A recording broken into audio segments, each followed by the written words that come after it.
things are better left unknown. And I'll never find you here, 'cause no one's ever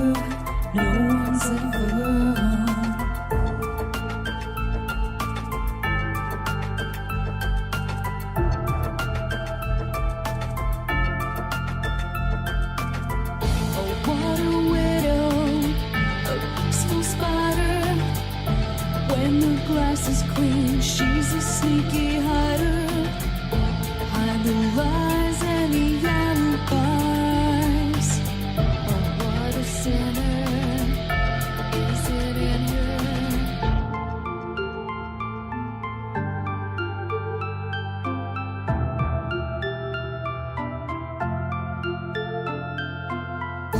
What's the truth in this riddle? Is love really just this simple? I can't seem to find my way in this world that never stays.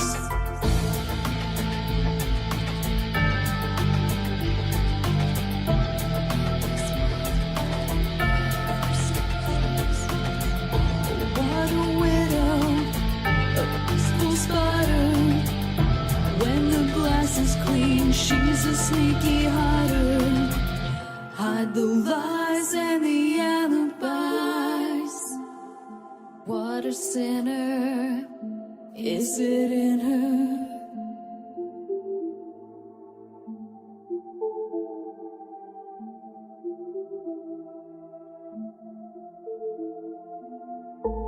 Is this real? Just illusion? I'm lost in the wonderland of confusion.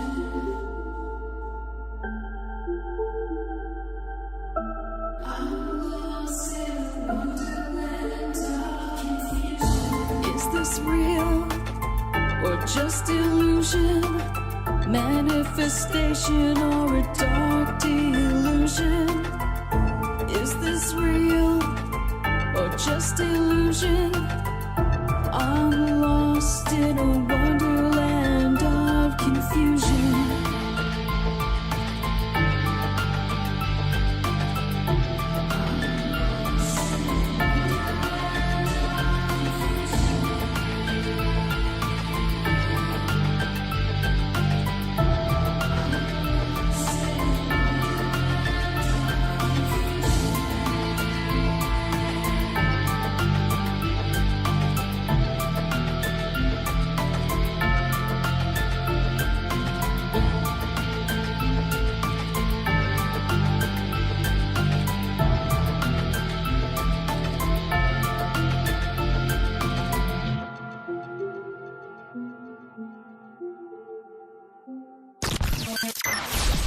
Ripon Rabbit Hole is a community-driven radio.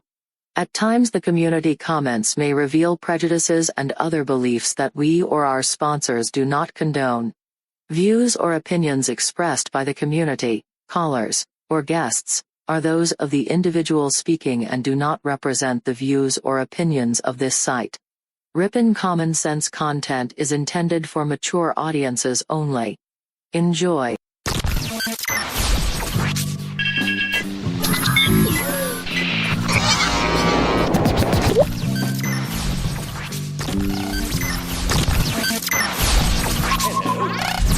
Hello.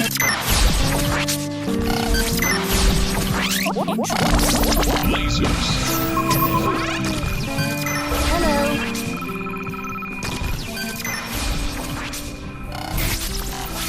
All universes, check it in, sir. Thank you, sir. This is My Life DIY, and hi, this is JoJo. Hi, my name is Ash. Hey everybody, it's AJ the Ripon Rabbit. This is Cynthia Sue Larson. This is your man Meta, aka Propagate This Light. And you're now listening to Dark Wolf's Den. The Dark Wolf's Den Show on Ripon Common Sense Radio. This station is now the ultimate power in the universe.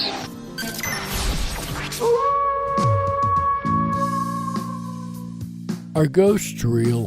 We had 1,000 hours of continuous communication with the spirit world. Does time travel actually exist? The laws of physics seem to be compatible with time machines. You know, sometimes I wonder about reincarnation, don't you? A 4-year-old boy in Adelaide, Australia, has told his parents that he used to be Britain's Princess Diana. What would happen if the world found out that aliens were real? I didn't say disclosure would be easy, but what is the alternative? To establish a space force as the 6th branch of the armed forces. We have so many questions and yet so little time, so to have you here, the pleasure is all mine. Coming to you from a secret mountain cave, hidden deep within the Idaho wilderness, this is the Dark Wolf's Den Show. Now, here is your host, Jerry Hicks. That's right, I am Jerry Hicks, also known as the Dark Wolf, and we are broadcasting live across the multiverse from a secret cave hidden high up in the beautifully snow-covered peaks of the Idaho mountains. That's right, we're ripping through the electromagnetic soup, tearing through the atmosphere, and tunneling away into your radio like a quantum particle. This is the Dark Wolf's Den Show for Wednesday, June 9th, 2021. So whether you're on the edge of reality, the edge of the galaxy, or the edge of your seat, we're glad you chose us to be right there with you. Tonight, ladies and gentlemen, we are starting a series we're going to continue on every Wednesday night for the next 50 weeks. That's right, this is called the State of Mystery series, and we're going to go through each state in the U.S. and talk about a couple different paranormal stories in each state. I'm hoping to cover a cryptid, a UFO, and a ghost story per state. We're going to see how that works out tonight as we kick off this brand new series on the Dark Wolf's Den Show. That's tonight, June 9th, 2021. But first, today in history.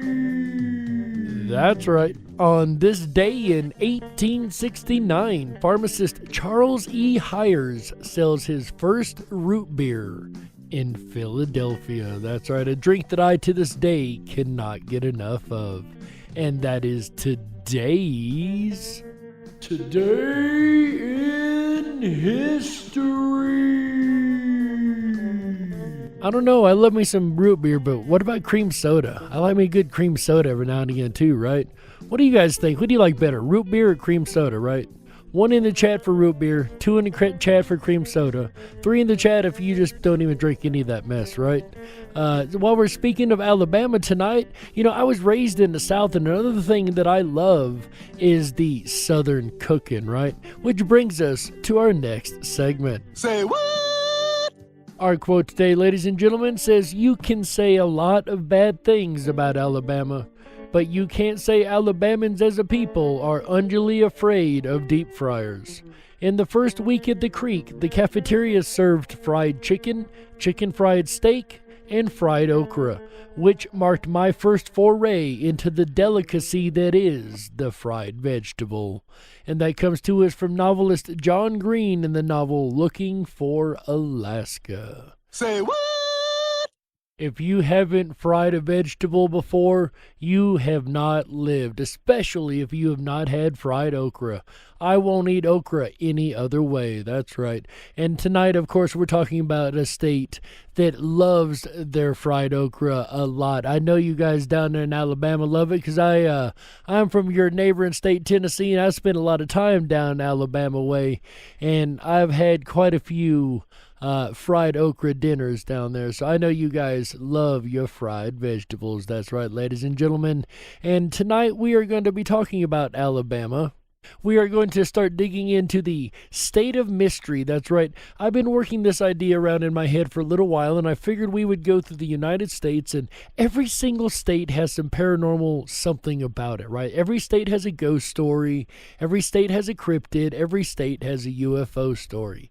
So I'm going to go through every state, and we're going to present at least one of each of these stories per state and show just how much magic exists, even just within the United States, let alone the rest of the world. And we may expand this as we finish this series. We may expand it to an international story. Who knows, right? But that said, ladies and gentlemen, we're going to dig into our first story tonight, and that is the story of the White Thing. That's right, a cryptid creature, much like a Bigfoot. Here to tell us about this creature tonight, ladies and gentlemen, is the channel from YouTube called The Unknown Files. Somewhere in the triangle between Morgan, Etowah, and Jefferson counties, Alabama, people are seeing a creature more than 7 feet tall and covered in white hair. It's been sighted in Happy Hollow, Walnut Grove, Moody's Chapel, and Wheeler Wildlife Refuge. And of course, strangely enough, though out of place, the first cryptid that I think about when I think about a huge white-haired 7-foot-tall creature is the Yeti. But that lives in the mountainous regions, not in the southern woodland regions. And it's called the White Thing. Reports of the White Thing, remember, this is Alabama. And yes, it is spelled that way, Thang, Thang. I had to look it up myself, and I put the White Thing, and it come back White Thang. I said, all right, well, I am corrected then. So that is exactly how it's spelled, how it sounds. Date back to the 1930s, and the reports of the monster vary. At times, the beast is described like an albino Bigfoot, or maybe an albino bear. Now, albinism among a Bigfoot tribe I had not even considered, but if the Bigfoot is a natural creature of the earth, then albinism, or the ability to have an albino creature of the species, would definitely be a thing to consider, because we've seen albino in every single species on the planet, so why would the Bigfoot be any different, right? Other descriptions compare the beast to a lion or even a large cat-dog hybrid. Other reports take on a ghostly tone. The descriptions of the beast are varied, to say the least. Which is definitely not something I like to hear when researching a case file. When you've got a lot of varied reports, it brings into question exactly what's going on here. However, there are a few similarities.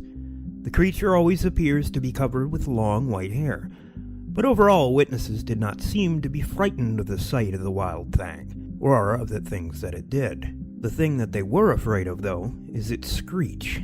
The shriek is described like a woman or a baby crying, not only barks in the dark woods at night. Witnesses have heard the sound coming from the hulking, white-haired monster as it loomed over them and screeched into their face. The White Thing is said to even climb trees to wait for people to walk beneath it. Of course, climbing trees to me would be a kind of a natural thing a Bigfoot would do, right? If it is a monkey or ape-like creature. In later decades, it's been described as upright and at least 7 feet tall. Although there is one element about the creature shared by many witnesses. They can't make out any detail of the monster, like hands or facial features. Which, to be fair, it did say it had a lot of long, shaggy white hair, so perhaps the hair just discards the ability to see certain features. Many have speculated that the White Thing is an albino Bigfoot, or maybe a large albino bear. I don't buy the bear theory for a number of reasons. Number one being it said they couldn't make out the face or the hands. Even the shaggiest of polar bears, you can very clearly make out their claws and their face. So that I don't see being a bear. Also, I've never in my life been in the presence of the bear and had a calm feeling. I don't care what color the bear is. If I'm in the presence of a bear, I don't tend to feel calm because I know I'm probably the dinner to that bear, right? So I don't buy this being an albino bear. It just doesn't match up with all the details of the case files. Also, now that I think about it, I've never heard a bear screech either. I've heard a bear growl, and I've heard a bear make some interesting sounds, but I've never heard a bear screech in someone's face. Especially just screech in someone's face and run off, right? Live to tell the tale. Now, if the bear was that close, it was probably swinging paws if it was a bear. The more I think about this, the less I see it feasible that a bear fits the scenario here. Peter J. Gossett writes on his website of Winston County history, freeofstatewinston.org that his aunt, Fanita Martin Smith, knew people who reported the White Thing. Smith told Gossett, Now, to be fair, this part of the story is third-hand information, so do keep that in mind. Old man George Norris seen it over there in Enon Graveyard, and he said it looked like a lion. You know, bushy, betwixt a dog and a lion. It was white and slick with long hair. It had a slick tail down on the end of the tail, a big old bush of hair. He leant up against a tree and fell asleep. When he woke up, the sun was just rising, and the White Thing was laying right beside him, and it was looking at him. He said it didn't offer to hurt him or nothing. There's a whole lot here. First, I've never heard of a Bigfoot with a tail. That's a brand new thing for me with a Bigfoot. And perhaps it's just a variant of the species, I don't know. But a Bigfoot with a tail is a little bit different. But then again, I've never seen a bear with more than a stub tail either, right? So definitely can't be a bear. And most bears don't lay down beside you and just kind of watch you. If they come up on you like that, they're probably going to be a little more aggressive. That's just my opinion, of course. This sounds to me more like a Bigfoot. Unlike Bigfoot, however, is the folklore attached to the White Thing. Older Alabamians talk about seeing the White Thing around funeral wakes, with some saying that when they were a child, they knew they would see the White Thing anytime someone passed away. Now that also is another really strange element of the story. Kind of like a twisted version of the Mothman, right? He was always seen before things happened. This thing's seen when things happen. Others extend the death association to appearances of the White Thing during hog killings. There is a story of an old woman who heard a commotion outside her house one summer night. Figuring some animal was at her garden patch or perhaps disturbing her dogs, she grabbed her hoe and headed outdoors. She was surprised to see her dogs cowering and whimpering on the porch. She headed for her garden, which was next to the house. There she found the White Thing helping itself to vegetables from the garden plot. Both she and the creature startled each other. The creature dropped the vegetables and ran past her on all fours, heading for the woods. Maybe the White Thing is an invention of the imagination, an omen or harbinger of death or bad luck.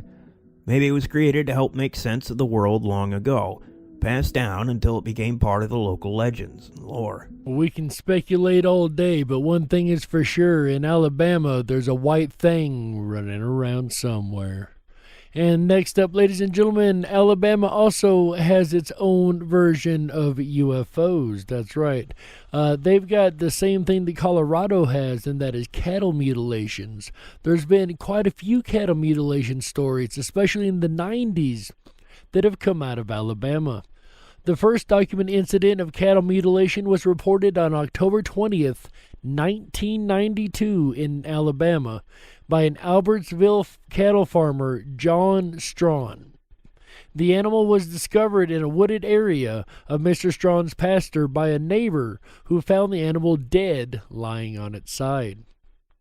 The animal's entire milk sac was missing, with no evidence of blood on the animal, nor on the ground where it lay. The neighbor said the neat oval incision where the udder had been removed appeared to be charred, which we find this in quite a few cattle mutilation stories.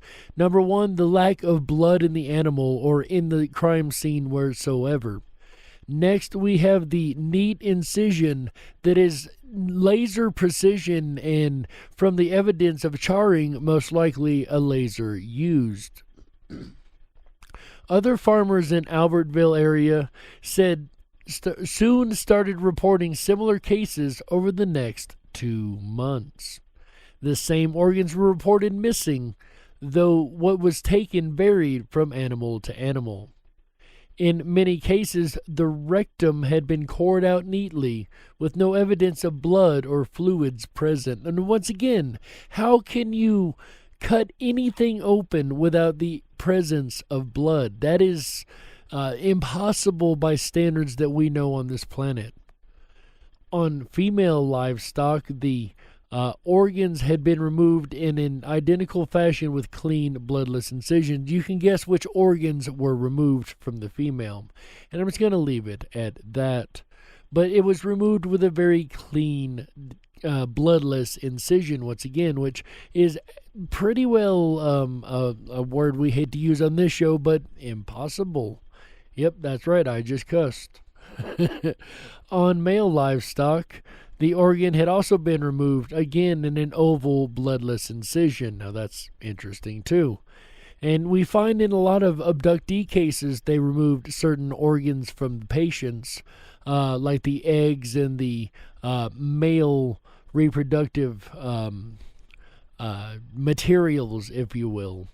I got to be careful here because we are still on YouTube also, and I want to be able to keep us on YouTube as long as possible. All right, it says here, in early January, Albertville Police Department Chief of Detectives Tommy Cole reported that his ranch, too, had fallen victim to the mutilators when a Black Angus steer fell prey to phantom surgeons. It was at that point that the Fife Police Department began working closely with the Albertville Police Department to further investigate the continuing incidents of mutilations. On January 31st, 1993, a rancher in the Dawson community led investigators to the carcass of a Black Angus cow. The animal's parts and rectum had been cored out in a large incision that left a hole the size of a coffee can. The animal's jaw had been completely stripped in an oval incision that encompassed it. The entire right side of the animal's face. The tongue was completely gone, cut deep down to the throat. There was no blood present on the animal itself, nor the ground surrounding it. And that, ladies and gentlemen, is just two of the incredible cases that have come out of Alabama in the cattle mutilations. And there's a lot of cattle mutilations that have happened across the country, but in places like Alabama, you've got farmers that is one of their main sources is the cattle, right? So we have also heard many different case files of different cattle mutilations many times when we've discussed UFOs and different abductees who have spoken. Remember, we spoke of one abductee who had actually spoken about having seen a cow abducted while they were abducted, and they were very disturbed at what they seen going on. And we have time for one more story before we get to the break. This is from 1973. It says Alabama police chief's photo of alleged alien published around the globe. And it basically looks like Marty McFly in the silver suit when he gets out of the DeLorean in the past. If you've ever seen that, that's exactly pretty much what it looks like. Back to the Future, if you've ever seen that. During a UFO flap across the southern U.S. in October 1973, Jeff Greenshaw, the 23-year-old police chief of Falkville, Alabama, said he encountered a strange being and produced a photograph to prove it. Greenshaw told the Associated Press that on the night of October 17, 1973, just 6 days after the now famous UFO abduction case in Pascagoula, Mississippi, he was investigating a call from a woman who claimed a spaceship had landed in a nearby pasture. Greenshaw said he didn't find a UFO, but he did come across a creature dressed in what appeared to be a space suit, end quote. He was standing there in the middle of the road, said Greenshaw. I got out of my patrol car and said, "Howdy, stranger," but he didn't say a word. Greenshaw grabbed a Polaroid camera from his police car and snapped several photographs, then turned on his vehicle's flashing red and blue lights. At that point, he said, the being, quote, started running faster than any human I ever saw, end quote. Greenshaw pursued in his patrol car, but said the rough terrain prevented him from catching up with the fleet-footed stranger. A blurry, inconclusive photo of what appears to be a humanoid figure in a metallic spacesuit, or wrapped in aluminum foil, was printed in newspapers across the world in the days that followed. Once again, it looks like Marty McFly in that silver spacesuit that he wore when he got out of the DeLorean in the past, in Back to the Future. In the weeks that followed, Greenshaw's life turned upside down. He was ridiculed in the community, his trailer home suspiciously burned to the ground, and within a month the town council fired Greenshaw from his police chief's position. While the case had been the source of much speculation over the years, little has been definitively established. One popular internet rumor, backed by anonymous bloggers who claimed to know the individuals involved, suggested that the tinfoil alien, end quote, was actually a speedy high school kid, and the hoax was perpetrated by certain locals who wanted Greenshaw out as police chief. If that is the case, they certainly got their wish. So this could very well have been a well-designed prank at the time. It is interesting that it happened within days of the Pascagoula, Mississippi case, which, when we get to Mississippi, that is definitely a wild and strange case. But what do you guys think so far?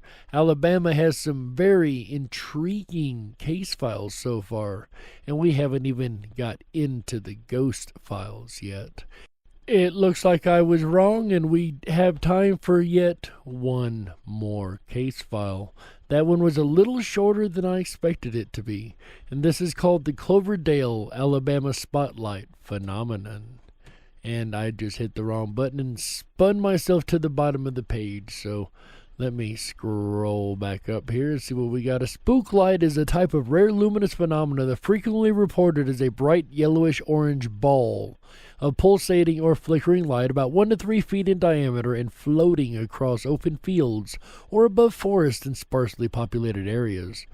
The distance from the observer varies greatly. While some are seen at close proximity, others may be as far as miles away. Some move about at a slow and steady pace, and others jump and dart about very quickly. A few will stop and hover for several minutes.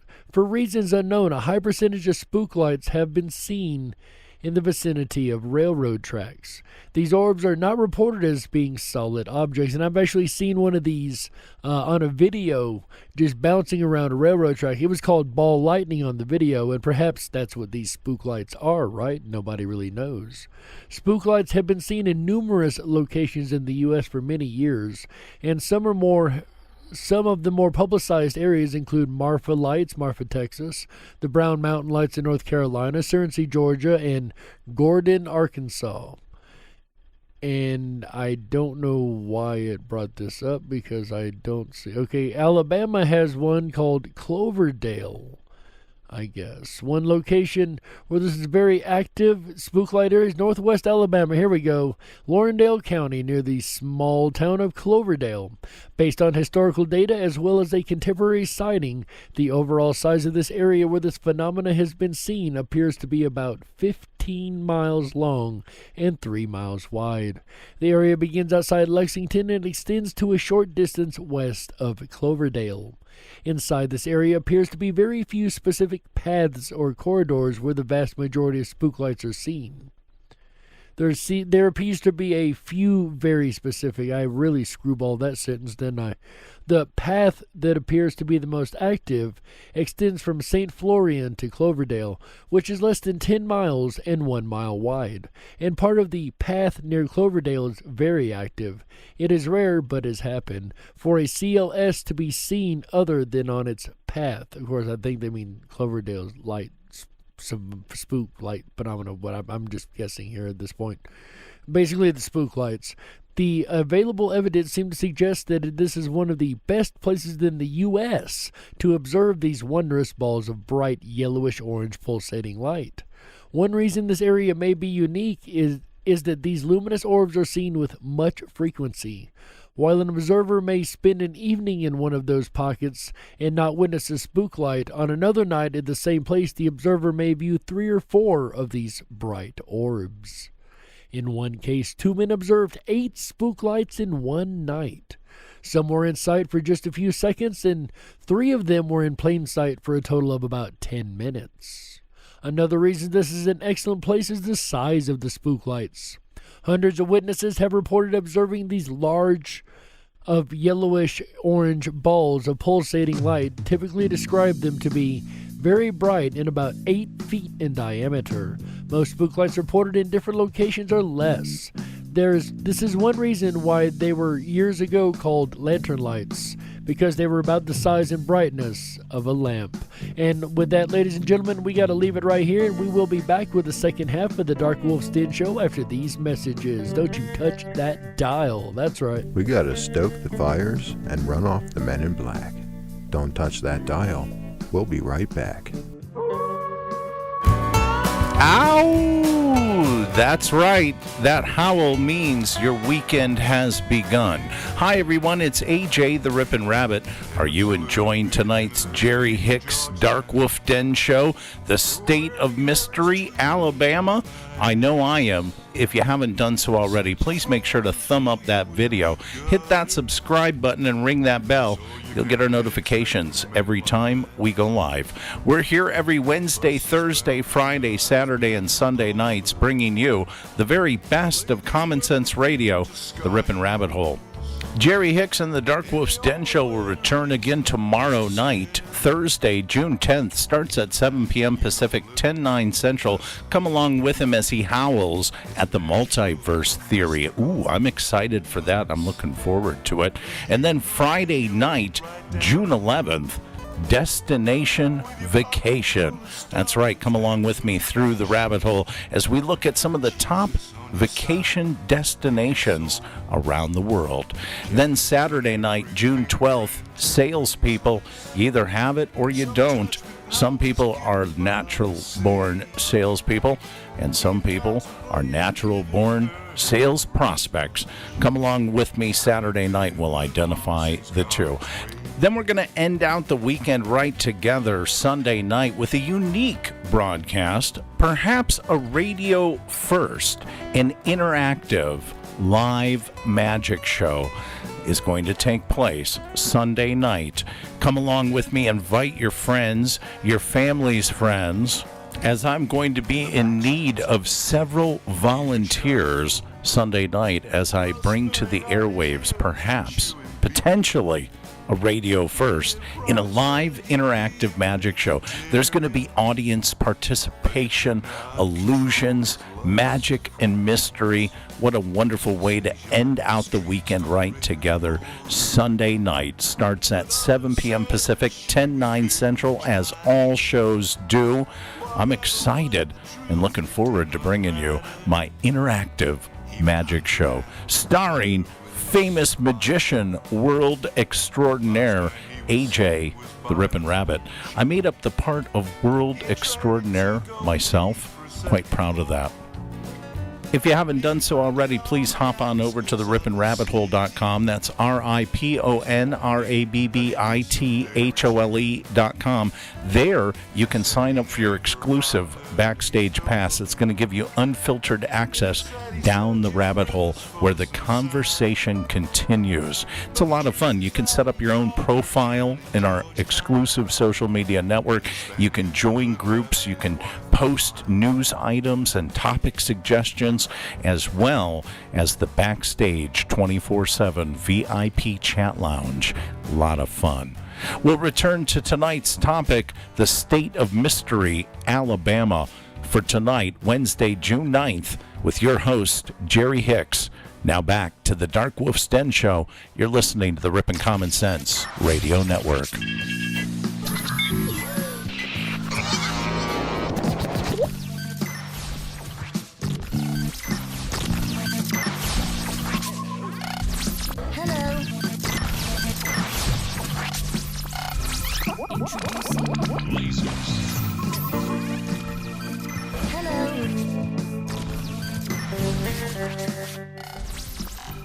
This is My Life DIY, and hi, this is JoJo. Hi, my name is Ash. Hey, everybody, it's AJ, the Ripon Rabbit. This is Cynthia Sue Larson. This is your man Meta, aka Propagate This Light. And you're now listening to Dark Wolf's Den. The Dark Wolf's Den Show on Ripon Common Sense Radio. If you were meant to be controlled, you would have come with a remote, but you didn't. And that's why you listen to the Dark Wolf's Den Show. Now, here is your host, Jerry Hicks. That's right, I am Jerry Hicks, also known as the Dark Wolf. And welcome back to the second half of the Dark Wolf's Den Show for Wednesday, June 9th, 2021. So whether you're on the edge of reality, the edge of the galaxy, or the edge of your seat, we're glad you chose us to be right there with you. If you're just tuning in, ladies and gentlemen, we are going over our state of mystery tonight, and that state is Alabama. That's right. So far, we went over UFO files. We went over the spook lights of Alabama. And we went over the white thing. That's right. If you missed any of that, make sure you go back and check out the first half of the show. But we're going to continue on with probably the most fun of every one of these episodes. I think it's going to be the most fun part, and that is the ghost stories of Alabama. That's right. The Redmont Hotel. The Redmont Hotel in Birmingham was built in 1925 and is the perfect spooky start to our countdown. Multiple entities have been reported here, including a woman in white seen on the 9th floor, a phantom dog that follows those in the halls at night, and the full-bodied apparition of former owner Clifford Stiles, who appears in a snazzy suit and has been known to chat with visitors. I gotta say, if I'm staying at a hotel and I have a conversation with someone that I find out was a ghost, that's gonna trip me out. I gotta say, even as a paranormal researcher, I'd trip out just a little bit.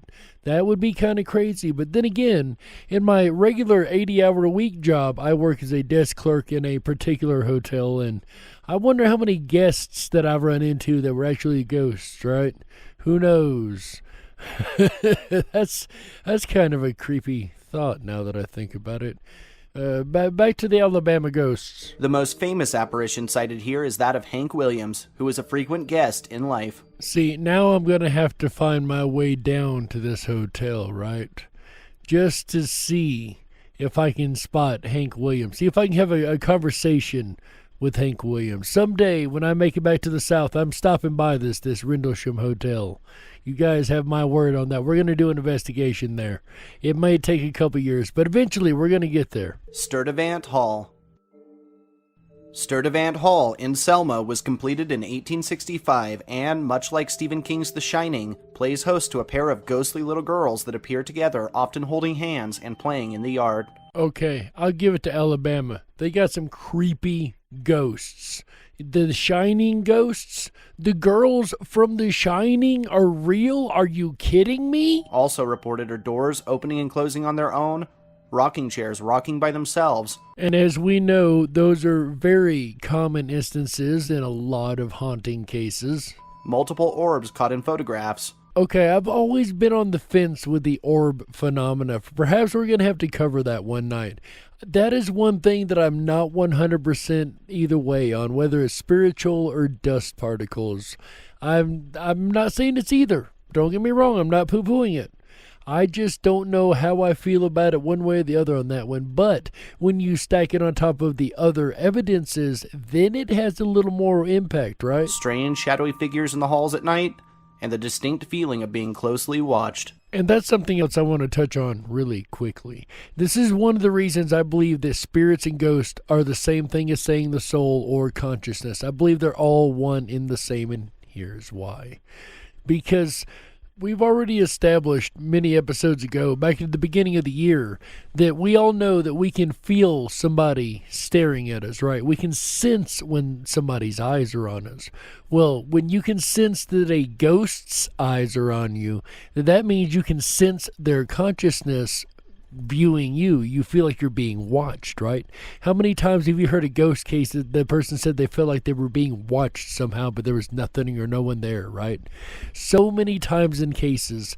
So it does make you wonder, right, how feasible that may very well be, that they may be conscious entities that are watching from the other side, and you can sense them watching you, especially in this case here from Alabama. The Moundville archaeological site in Moundville was used as early as the 11th to 16th centuries by native Mississippian tribes of the area. Being so old, it's not hard to speculate that countless people have lost their lives throughout this ancient area.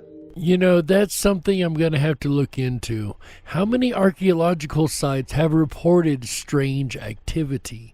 Aside from the cursed activity of, say, an Egyptian tomb or something, how many other archaeological sites have reported strange activities and unnatural phenomena occurring? That's an interesting question, right, guys? Many report glowing orbs in the sky, the sound of tribal drums at night, the smell of tobacco smoke, and ghostly horses riding silently over the hills. Take caution while investigating this location. Several have become dizzy, even falling to the ground with no explanation or warning. Now, that is very intriguing that it has physical effects on the human around. Whatever's going on, whether it's a stone tape situation where it's replaying actions, or whether it's a spiritual world crossover, it's strange that it has that strong of an effect on a human. The USS Alabama, now resting in Mobile, was constructed in 1940 and served honorably in World War II. There is speculated to have been many deaths aboard, though no one is certain who or what haunts the ship. Many have reported disembodied voices, shouts, and full-bodied apparitions in old military garb. Several have reported hatches slamming dangerously close to fingers, and the very loud sound of many footsteps marching together in the middle of the night. Oh, brr. Am I the only one that gets cold chills when you hear that? Man, I could just see, I could totally picture that happening, hearing the voices from the other end of the ship and, the weird sounds and yeah, I could, wow. That gives me absolute chills because, a lot of soldiers have died on the ship and have laid their blood there. So it's interesting that the spirit remains there for whatever reason. The University of North Alabama in Florence was constructed in 1830 and has built quite the reputation amongst the paranormal community. This university is haunted by what seems to be a variety of different types of ghosts. Check this out. In Norton Auditorium, students report the apparition of a construction worker who died on the job, seen working on various parts of the structure. And that would make sense, doesn't know he's dead and still doing his job every day, which really brings into question what goes on in the spirit world, right? In Wesleyan Hall, objects are known to move on their own, and many report cold spots and the ghost of a Confederate soldier rounding corners. So we have a construction worker and a Confederate soldier, and either one of these or another one that's moving stuff around in another hall. Okay. Lastly, the ghost of General Sherman has been seen in various places around campus, always in a hurry, seemingly on one final mission. And, there was a lot of battles and a lot of blood and a lot of war raged in the South, and I'm surprised that the majority of the South isn't haunted anyway. I lived in a house that was haunted, though it was the only house that had been on that property, so the ground itself could very well have been battleground at one time. Though it wasn't classified as battleground, who knows what actually happened at the time.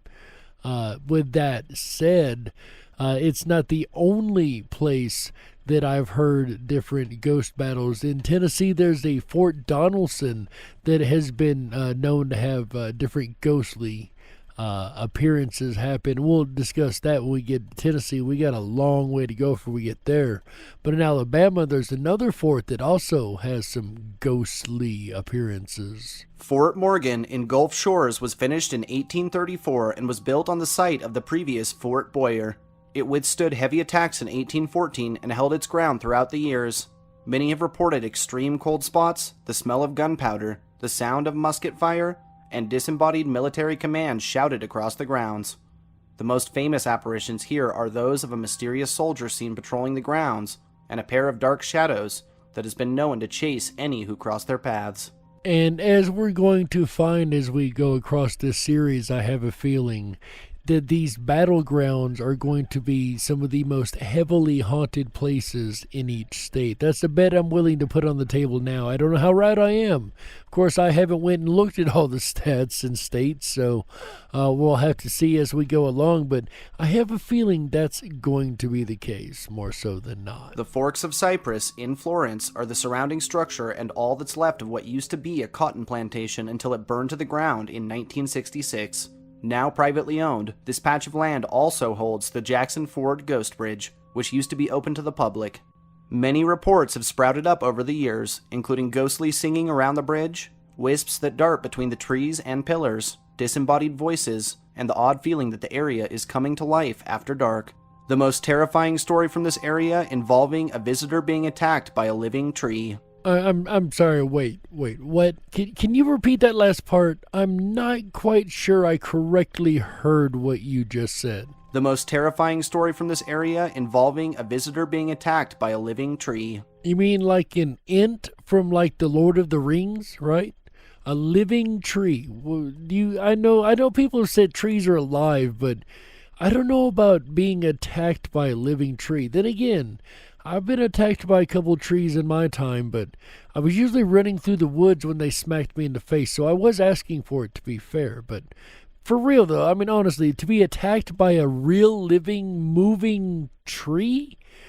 Wow, I don't even know what to say to that. I need to stay away from the forest, Alabama. They got trees that attack people, ladies and gentlemen. The University of Alabama in Tuscaloosa was initially finished in 1831 and is widely considered one of the most haunted universities in the United States.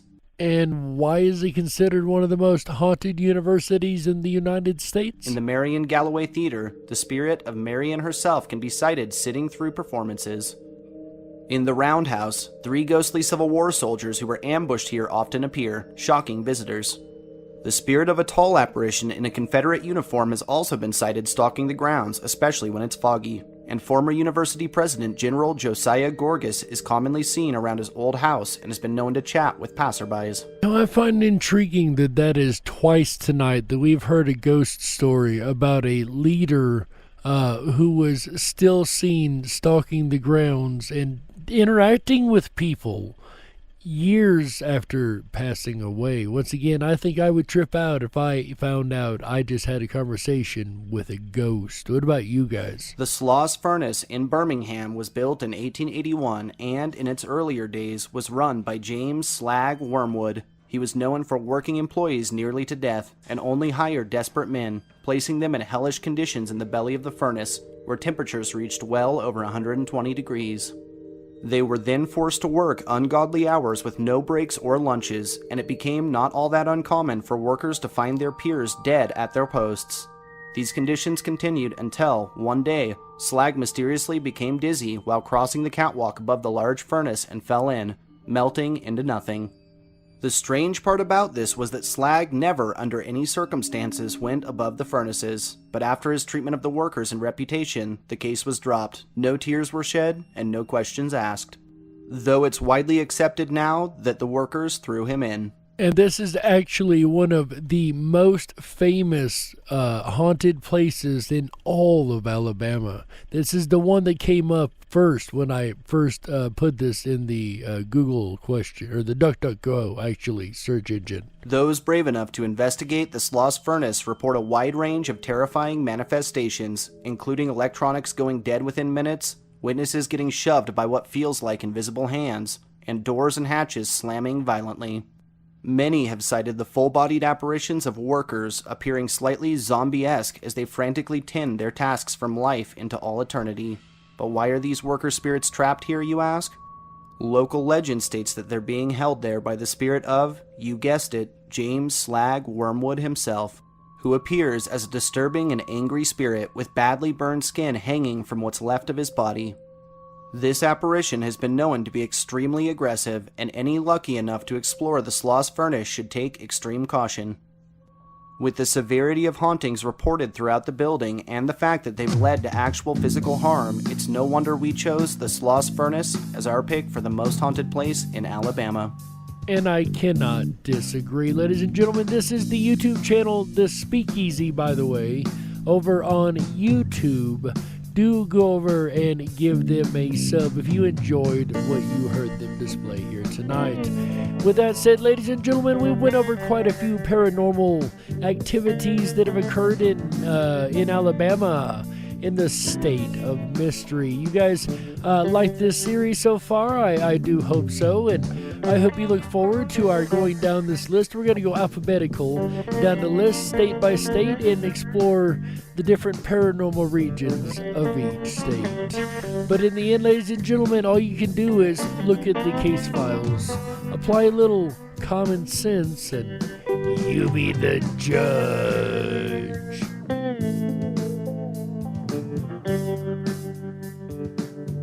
We got to close it out. That's right, that's it for this episode of the Dark Wolf's Den Show for Wednesday, June 9th, 2021. So whether you're on the edge of reality, the edge of the galaxy, or the edge of your seat, we're glad you chose us to be right there with you. Ladies and gentlemen, the den may be closing, but don't you worry, the weekend fun has only just begun. That's right.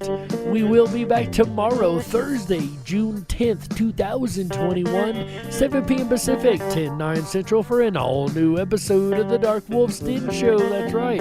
Tomorrow, we're going to be covering the multiverse theory. The Mandela Effect community, as well as a many variety of others, are very interested in the multiverse theory, and very well may be science also. And we're going to dig into all that more tomorrow, June 10th, 2021, 7 p.m. Pacific, 10/9 Central, on the Dark Wolf's Den Show, right here on Ripon Common Sense Radio Network. Then on Friday, June 11th, 2021, 7 p.m. Pacific, 10/9 Central, our buddy AJ the Ripon Rabbit takes back to the airwaves with an all-new episode of the Ripon Rabbit Hole live show. That's right. On Friday, he's going to be talking about the destination vacation. That's right. What is your destination vacation? Do you have one chosen? Do you have an idea where you might want to go? Or do you have a whole list of places? AJ's going to talk about all that more on Friday, June 11th, 2021, 7 p.m. Pacific, 10/9 Central, on the Ripon Rabbit Hole live show on Ripon Common Sense Radio Network.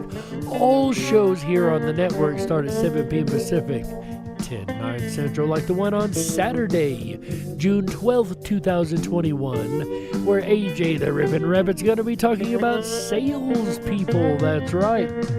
Those salespeople can be annoying sometimes. You know, you walk in and, can I help you, sir? No, you can't. Good. Can I help you, sir? No, you can't. Can I help you? No, you can't.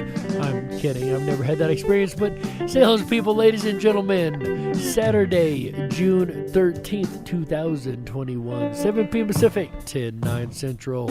It really does take an art to be a salesman, though. I tried that once. That is not for me, right? But ladies and gentlemen, if that's not for you, maybe you could check in on Sunday, June 14th, 2021. No, June 13th, 2021, because Dark Wolf can't count, right? Sunday, June 13th, 2021, 7 p.m. Pacific, 10/9 Central, as AJ the Ripon Rabbit rounds out the weekend live with an amazing thing that you do not want to miss the show on Sunday. Ladies and gentlemen, it will be a interactive magic show live. This could be a radio first, right? A live interactive magic show. And I cannot wait for this. This is going to be so much fun, guys. I can't wait to experience this myself, and I hope that a lot of you guys join in, because the magic show is always fun, right? I love a good magic show. I love a good magic trick, and I love a good magician, and AJ the Ripon Rabbit is an extremely esteemed magician in the field. So do make sure you tune in on Sunday, June 13th, 2021, 7 p.m. Pacific, 10/9 Central, for an interactive magic show live right here on Ripon Common Sense Radio and the Ripon Rabbit Hole.com. Speaking of the RiponRabbitHole.com, ladies and gentlemen, make sure you hop on over there and sign up for our mail list. Sign up for your Backstage VIP pass. That's right. It's going to unlock all the features of the Backstage, as well as giving you a weekly email with all of the topics we're going to cover all weekend long. That's right. While you're over there, make sure you drop down the rabbit hole, our exclusive social media space over there, as well as stopping by the 24/7 Backstage Lounge. Remember, the first weekend of every month in the Backstage Lounge is the Tuesday night videos, and I must take my top hat off to Miss Sandy B, the new champion of the Tuesday night video. She stole that championship belt from her daughter. Way to go, Sandy B.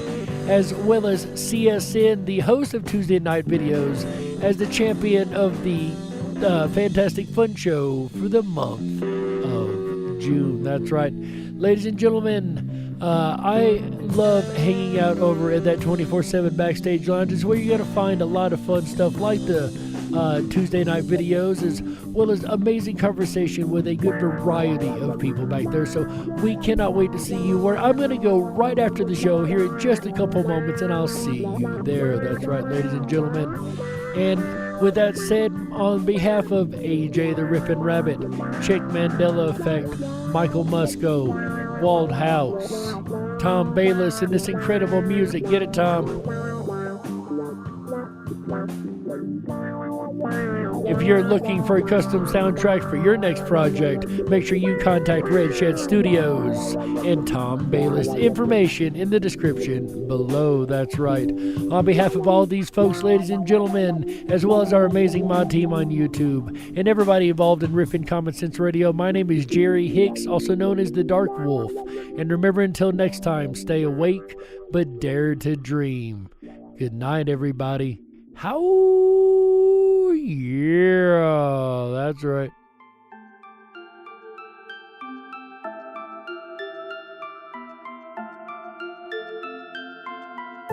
Unlocked and into the dark. Some things are better left unknown. And I'll never find you here, 'cause no one's ever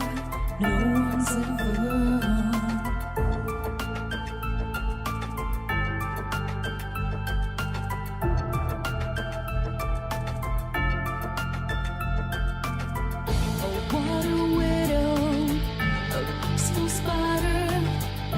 When the glass is clean, she's a sneaky hider. Hide the lies and the alibis. Oh, what a sinner. Is it in her?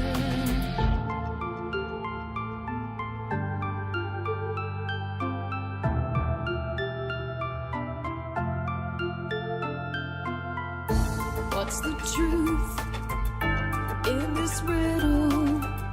Is love really just this simple? I can't seem to find my way in this world that never stays.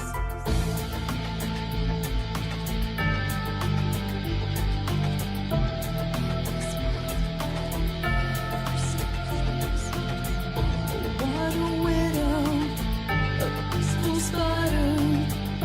When the glass is clean, she's a sneaky hider. Hide the lies and the alibis.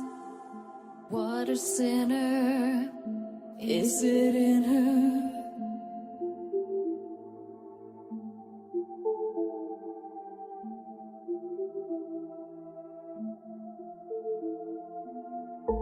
Is this real? Just illusion. I'm lost in the wonderland of confusion.